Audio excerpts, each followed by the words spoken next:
নমস্কার বন্ধুরা, Monica's food খাজানাতে সবাইকে স্বাগত। আজ তৈরি করব পুঁটি মাছের ভাপা। খুবই সুস্বাদু ও সহজ একটা রেসিপি। ভিডিওটি স্কিপ না করে পুরো ভিডিওটি শেষ পর্যন্ত দেখুন। আশা করি আজকের রেসিপি সবার ভালো লাগবে। আমি এখানে 300 গ্রাম পুঁটি মাছ নিয়েছি। মাছগুলো কেটে ভালো করে ধুয়ে নিয়েছি। এখন একটা মিক্সি জারে নিয়ে নিলাম 2 চামচ হলুদ সর্ষে।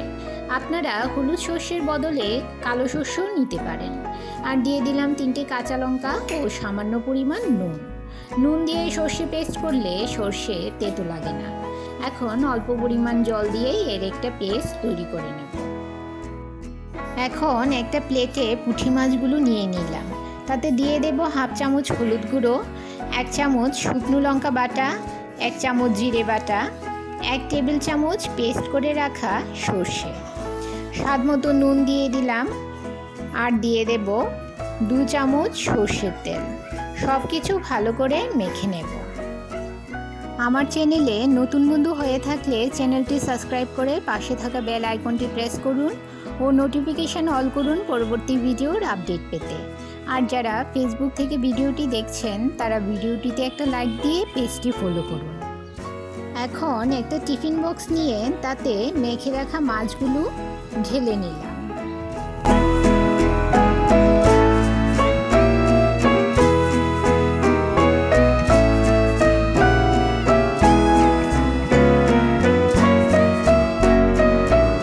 আর উপর থেকে দিয়ে দিলাম সামান্য সর্ষের তেল ও 4-5টে চেরা কাঁচা লঙ্কা।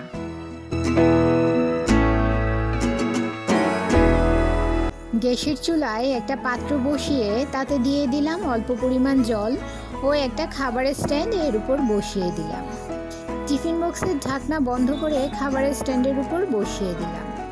এর উপর একটা ঢাকনা দিয়ে ঢাকা দিয়ে মিডিয়াম টু হাই ফ্লেমে 10 মিনিট রান্না করে নেব। 10 মিনিট পর ঢাকা সরিয়ে নিলাম।